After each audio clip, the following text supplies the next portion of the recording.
আর এদিকে আবারও ঘটনাবহুল এলাকা হয়ে দাঁড়াচ্ছে এই পার্ক স্ট্রিট এলাকা। কারণ পার্ক স্ট্রিটে সেখানে শ্লীলতাহানির অভিযোগও সামনে আসছে এবং একজন সিভিক ভলান্টিয়ার তিনি এই অভিযোগ করছেন। পার্ক স্ট্রিট থানার মধ্যে এই অভিযোগটা তিনি সামনে রাখছেন এবং রাখছেন থানার এসআই এর বিরুদ্ধে। আর অন্যদিকে একই ঘটনা ঘটল প্রায় মালদহতে। দেখুন,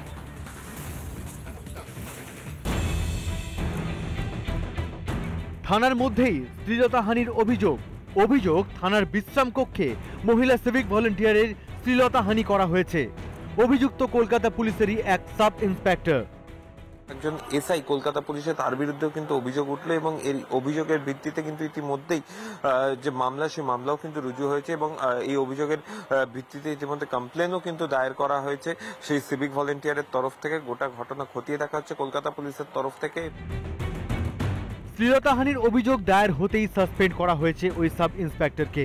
অভিযোগ, মত্ত অবস্থায় ওই ঘটনাটি ঘটিয়েছেন তিনি। এদিকে এই ঘটনা প্রকাশ্যে আসতেই পার্ক স্ট্রিট থানায় বিক্ষোভ দেখায় কংগ্রেস নেতা ও কর্মীরা।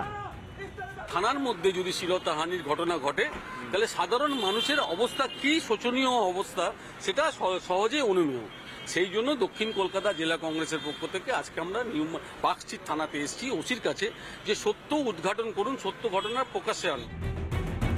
খোদ কলকাতাতেই যখন এই চিত্র, তখন মালদাতেও অব্যাহত থ্রেট কালচার। অভিযোগ, এক ধর্ষিতাকে থানায় ডেকে হুমকি দেওয়া হয়েছে। এখানেও অভিযুক্ত এক এসআই। তো আমাকে ও ধমকি দিচ্ছে কি তোমার নামে কেস করে দিব, তোমাকে বদনাম করে দিব। সেজন্য আমি চাইছি যে আমার সমাধান, মানে আমি বিচার চাইছি। থানায় ডেকে নিয়ে গিয়ে হুমকি, ধর্ষণের অভিযোগ তুলে নেওয়ার হুমকি।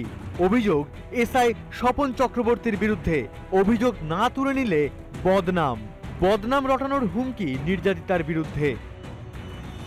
কয়েকদিন আগেই গ্রামের ধর্ষণের শিকার হন মালদার যুবতী। অভিযুক্তকে পুলিশের হাতে তুলে দেওয়া হয়। তারপরেই নির্যাতিতাকে হুমকির অভিযোগ ওঠে পুলিশের বিরুদ্ধে। যদিও মালদার পুলিশ সুপার প্রদীপ কুমার যাদব জানিয়েছেন অভিযোগ সম্পূর্ণ মিথ্যে, পুলিশ আইন অনুযায়ী কাজ করেছে। একটা অদ্ভুত অবস্থা সারা পশ্চিমবঙ্গে সৃষ্টি হয়েছে এবং গোটা প্রশাসনটা যে পচে গেছে, এটা কিন্তু আমরা স্পষ্ট মানুষের চোখে দেখা যাচ্ছে।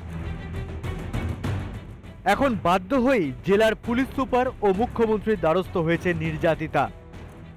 আইনের শাসন সুপ্রতিষ্ঠিত আছে বলে বাংলায় বারবার মানুষ প্রমাণ করেছে, বাংলার মানুষ মমতা বন্দ্যোপাধ্যায়ের পক্ষে আছে।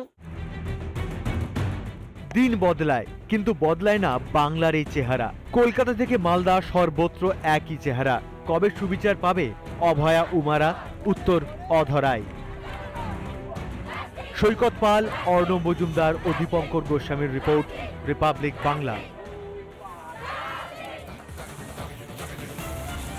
একদিকে মণ্ডপে মণ্ডপে দেবীর আরাধনা চলছে, আর এই দেবীর আরাধনার মধ্যেই বিচারের দাবিতে অনড় রয়েছেন রাজ্যের মানুষ।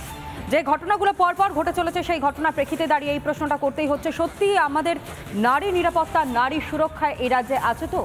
রাজ্য প্রশাসন, তাদের ভূমিকা কি? তারা কি চোখ বন্ধ করে রয়েছেন? এই ঘটনা আর কতদিন ঘটবে এই রাজ্যে? এই প্রশ্ন নিয়েই মূলত প্রত্যেকটা মানুষ আজ পথে নামছেন। ছোট্ট একটা বিরতি।